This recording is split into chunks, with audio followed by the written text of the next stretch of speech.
Welcome to the audio version of Payment Fraud, Assessing and Responding to an Escalating Threat. This is an executive guide ebook underwritten by Coupa Treasury and produced by Strategic Treasure. The digital version of this executive guide can be located in the notes on this recording, as well as on bellin.com and strategictreasure.com. The table of contents. The contents include 1. An intro to An AllOut War. Section 2, the current situation. 3, results are the feedback loop. 4, adapting methods and leveraging technology. What can cause you to never sleep? 5 is adapting methods and leveraging technology. What will let you sleep? 6 is regulations, requirements, and growing expectations. 7, security frameworks and principles. 8, adding and defending layers. 9 is Treasury's own framework. 10 is the Superintendent of Payment Security. 11 is fraud in action, 3 examples. 12 is an initial roadmap and resources. 13 is where to learn more. 14 is 8 actions to consider. Section 1, An AllOut War. Many of the risks that Treasury guards against, from market fluctuations to currency devaluation, are impersonal, passive threats that can affect the value of assets incidentally. While these passive threats are dangerous and complicated enough, Treasury faces one very intentional threat: fraud. There is nothing incidental about this risk. More than idly threatening liquid assets and data, cyber criminals are waging all-out war against organizations. In such a war, there is no room for uncertainty regarding roles. Everyone must know their responsibilities. Unfortunately, the responsibilities for payment security can be scattered and unclear, and treasurers often find themselves unsure what role they are to play. They realize that payment fraud is a significant risk, and they know they must manage risk. That said, however, the mechanics of payment security fall at least partially to other departments, such as IT. This situation raises an important question.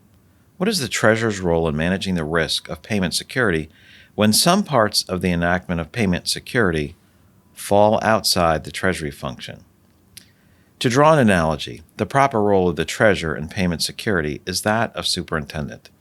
The superintendent in a school does not drive the bus, teach all the children, or perform custodial services.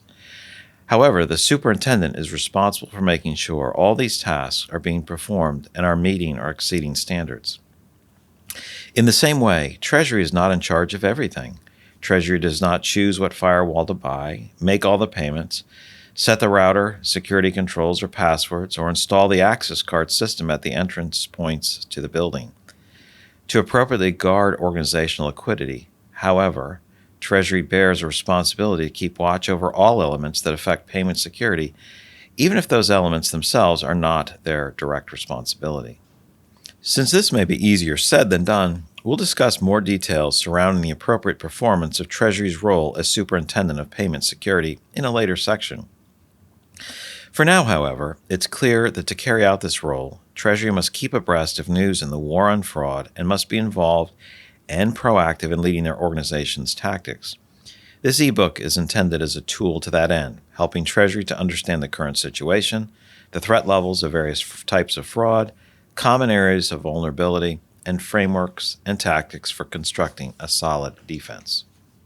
Section 2, the current situation. To understand the current situation surrounding fraud and the efficacy of average organizational defenses, we begin by noting the following statistics. 1. According to a survey in early 2020, 53% of companies had experienced fraud over the course of the past year. This number sat at 52% for both 2018 and 2019. 76% of respondents to a 2020 survey answered that they felt the threat level of fraud had increased or significantly increased during the past year. When asked to rate their organizational position with regards to fraud compared to the prior year, 56% of respondents stated that they were in a better or significantly better position. Ransomware's losses were never paltry, but they rose by a factor of 10 in 2019. In Q4 of 2018, the average loss was around $10,000. In Q4 of 2019, the average payoff for the criminals engaged in ransomware was just over $84,000. And by Q1 of 2020, this continued the trend with an average loss of over $110,000. The most common type of fraud attempted, with 9 out of 10 firms reporting attempts during 2020, was business email compromise, or BEC. This is also known as CEO or imposter fraud. System-level fraud and ransomware, two types of fraud that are much less common than BEC, but can incur some of the most sizable losses. The success rates: business email compromise, 18%. Ransomware, 19%. System-level fraud, 20.5%.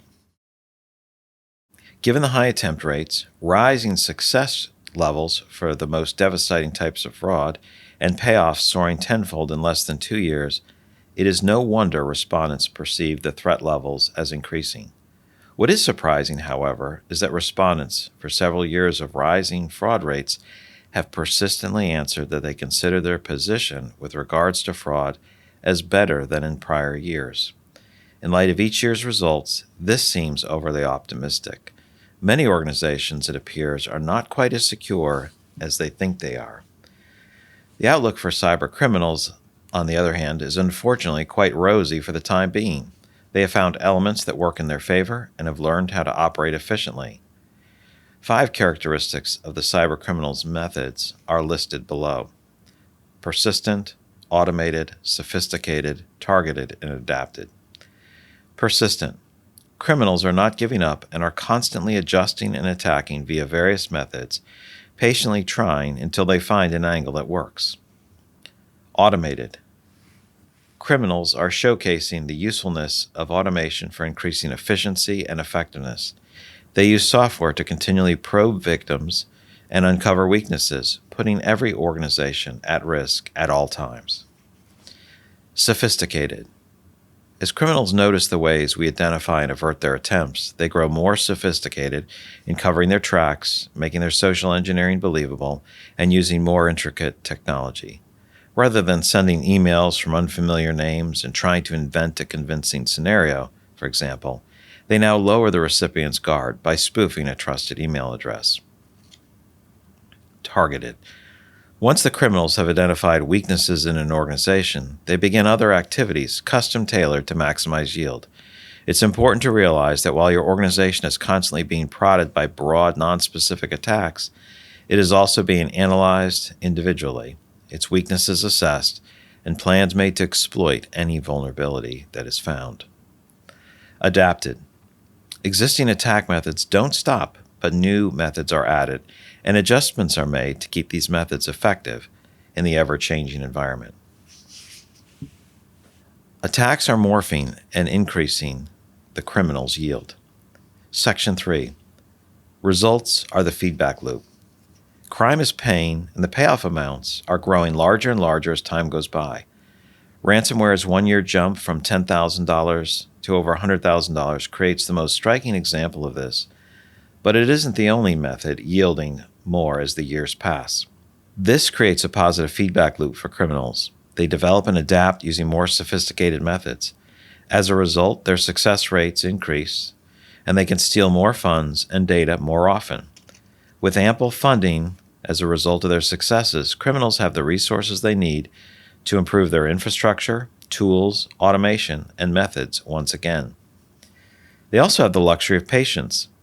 They can increase their sophistication even more, and they can wait out a company watching for the right moment. At other times, they put in their work to steal encrypted data with the confidence that someday technological advances will allow them to crack the encryption, and their work now will pay off then. These efforts and improvements all breed greater success, and the cycle continues. In the digital version, a graph of the average payment made by ransomware is included, showing both the average and the median payouts over time, and the source is from Coveware. Criminals have a growing playbook with numerous options to attack and extricate money and information from companies. Section 4. Adapting methods and leveraging technology. What can cause you to never sleep?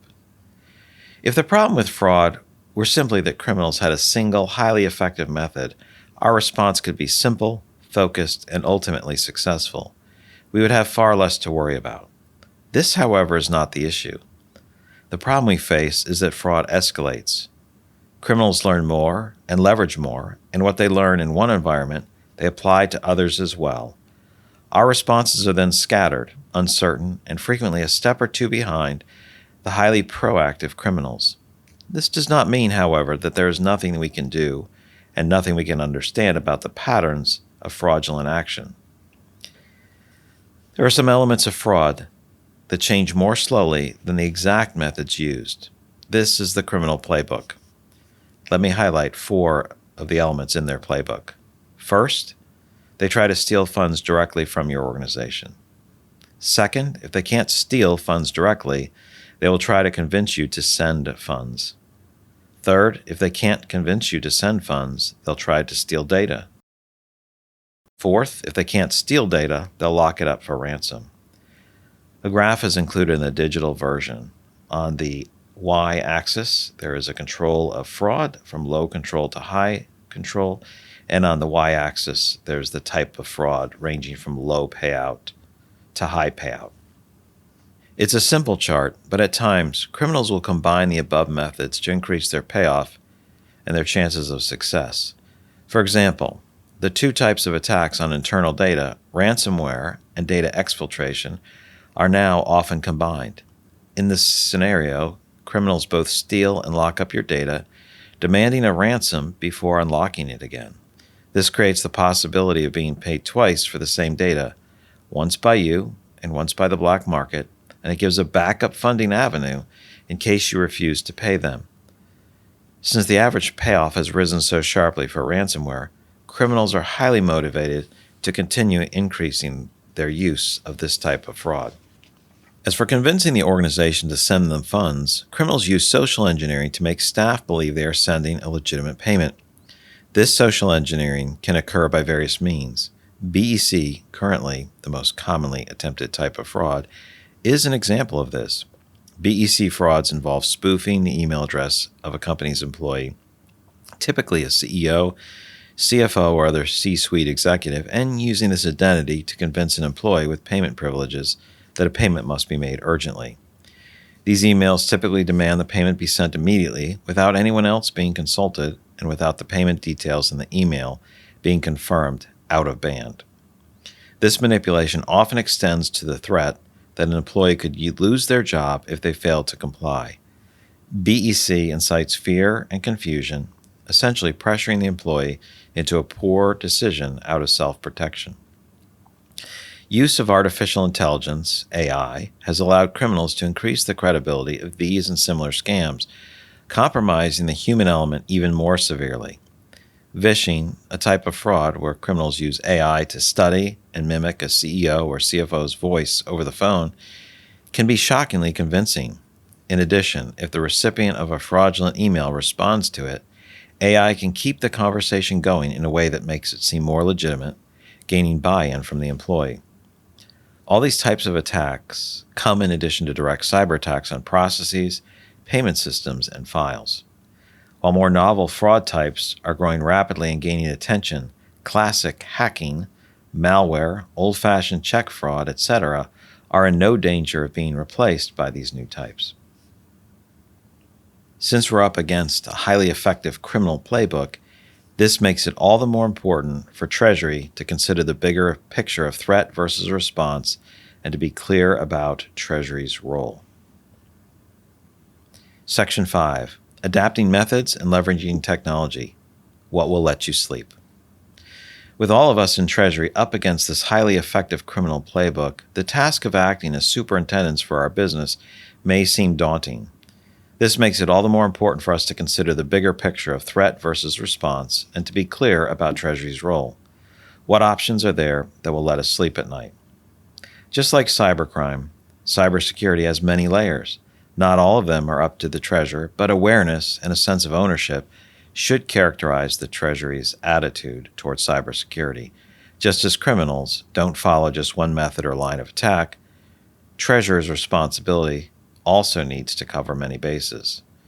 One such base is technology and the way in which treasury management systems and other technology come with built-in safeguards that treasurers can use to underpin their security efforts.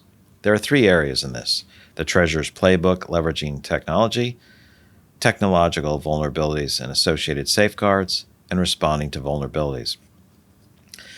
The treasurer's playbook leveraging technology. We tend to underestimate just how much support is available to us through technology. Treasurers don't need to be IT specialists and fully understand all of the technical details behind a system to know if and how it will help them in their security quest. Instead, there are a few straightforward considerations treasurers should bear in mind when assessing possible payment security solutions. 1. Consider where and how your payment data is saved. 2. Consider the methods for processing your payments data. 3. Consider the shape your data takes when processed. 4. Consider who has access to your payments data. 5th, consider who has permission to approve and release payments. 6th, consider how you control who receives a payment. Technological vulnerabilities and associated safeguards. This playbook is a helpful guideline toward the kinds of safeguards a system can offer. In turn, it maps out the technological vulnerabilities that treasurers face when processing payments and that they need to respond to. Finding a viable setup is all about connecting the two. What are the vulnerabilities, and how can you counteract them? Treasurers want to feel confident about the security of their payments, even though, or precisely because, some things are out of their hands. They want to know that they can still protect their company, even in the face of such sophisticated threats. Responding to vulnerabilities. Technology represents a layer of protection that acts as a sort of built-in background safety net that treasurers don't need to actively worry about. This is not to say that they don't have to develop viable processes that integrate the safety net into their day-to-day tasks and enable it to fully unfold its potential. Technology is never fully independent of what we do or don't do in any particular moment, but it does give us a foundation we can build on. It can alleviate some of the pressure that comes from having to monitor so many potential threats and points of attack. Treasurers need actionable steps to find the right technological support to free up capabilities and capacities that can in turn be dedicated to other aspects of cybersecurity. By taking heed of the above considerations and vulnerabilities, treasurers can do just that. If they ask the right questions up front and select technology that complements and enhances their payment setup, they're one step closer to being successful superintendents. In the digital version of the ebook, there's a graphic on the side that identifies technological vulnerabilities and technological solutions ranging from hosting, cloud solutions, processing, data exfiltration, access, approval, release. The corporate finance profession has not sat idly by while criminals have been increasingly active. Payment networks in particular have established and improved control frameworks and programs that help us to present a better and more unified front against the threats. Section 6. Regulations, Requirements, and Growing Expectations. Criminals have not been idle, but neither has the corporate financial space. In recognition that the ever-growing threats of fraud necessitate more care for the defense, several networks and groups have put regulations in place to protect their members or participants. Similarly, to guard themselves, their partners, and their clients or customers, firms should carefully assess the security status of their own vendors and potential partners and should put requirements in place as appropriate. Payment platforms. Each additional payment platform creates additional points of exposure, and each new member on a payment platform adds some additional exposure for the network. No matter how robust an individual payment platform's own security infrastructure may be, it can only be as secure as the most exposed surface area and the weakest link in its network. Every company that collects credit card information and every organization on SWIFT bring their own vulnerability to the platforms. When breaches occur and data or funds are stolen as a result of an unprotected link in the chain, other participants suffer as well, and the payment platforms themselves are often held responsible. After experiencing these problems, payment platforms are highly motivated to harden the endpoints. This is done by regulating that in order to participate in the platform, organizations must meet certain security requirements. Two of the most prominent frameworks are PCI DSS for payment card security and SWIFT CSP for banks and organizations participating in the SWIFT network. PCI DSS. The Payment Card Industry Data Security Standard, shortened to PCI DSS, was put in place in response to precipitous amounts of card fraud starting back in 2004. 5 of the largest payment card groups joined forces and formed the PCI SSC, Payment Card Industry Security Standards Council, which then issued PCI DSS. The standard applies to all organizations that accept, transmit, or store any cardholder data. Its 12 requirements set a standard for participants' technical security measures, controls, and employee training. SWIFT CSP. After a number of banks on the SWIFT network proved to be vulnerable, SWIFT set about hardening their endpoints by creating the Customer Security Program, or CSP. All organizations on the SWIFT network must comply with this set of mandatory controls and are strongly encouraged to adopt the advisory controls. As of 2020, there are 20 mandatory and 10 advisory controls. These include a training component and various measures to protect the surface area of attack. Originally, SWIFT allowed self-assessment and attestation, but an assessment by an outside party, such as a certified TMS vendor, is now required. Procurement, vendor assessment. All organizations should be mindful and cautious of the risk of doing business with other parties who provide ongoing services or support. While your organization does not necessarily need to issue a set of 12 or 20 requirements for your partners, it is appropriate to mandate certain elements of security in order to protect yourself and your other vendors and your customers or clients. Security surveys. Before partnering with a vendor, it's important to perform due diligence and understand their current level of security. An entry survey should be completed by anyone who will be providing ongoing services or support. The results of this survey should confirm that those entering your network have end-to-end security. Mandated vulnerability assessments and penetration testing. It is highly advisable to require that your partners have annual vulnerability assessments and penetration tests, and that they share the results of these tests with you. A third party should always be involved in such tests and assessments. SOC 1, SOC 2 reporting. SOC 1 and SOC 2 reports are designed specifically to confirm that a service organization's internal controls are robust enough to protect their clients. As such, it's highly recommended that you require these certifications from your partners who are performing services for you. SOC 1 reports verify that your vendor's internal financial controls are adequate and functioning properly. SOC 2 reports confirm that your company's cloud and data security controls are up to standard. ISO 27001, 2013. ISO 27001, 2013 is another standard for handling the risk associated with information security. Regulations such as GDPR in the EU have brought up additional risks to managing employees and client information, making it both important and sometimes difficult to ensure information security is adequate. ISO 27001, which has multiple stages, can prove helpful in verifying that third parties manage their data securely. With an undertaking as massive, detailed, and personalized as finding and defending our own organization's vulnerabilities, it's helpful to have a framework that lays out the principles and basic controls of security. Multiple organizations have published such frameworks and principles. 2 examples are covered below, but your firm may use others.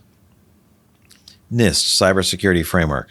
One of the most used and accepted frameworks is the Cybersecurity Framework developed by the National Institute of Standards and Technology, or NIST. This framework is now estimated to be in use by about half of U.S. organizations.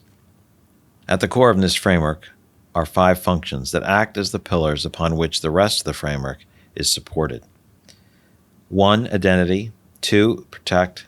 3. Detect. 4. Respond. And 5. Recover. 1. Identify. This function involves understanding your organization, its industry and context, and its risk and exposure. This requires thorough visibility into various areas within your company. Number 2, protect. The second function deals with implementing the necessary security to limit or contain the impact of a potential cybersecurity event. This includes elements such as employee training, access control, and security software deployment. 3, detect.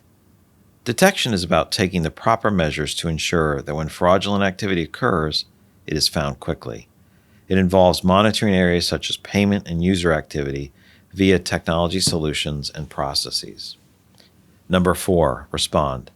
This function has to do with taking appropriate action once fraudulent activity has been detected. Important elements of the response include communication, mitigation of the fraud's effects, and learning from the event. Number 5, recover.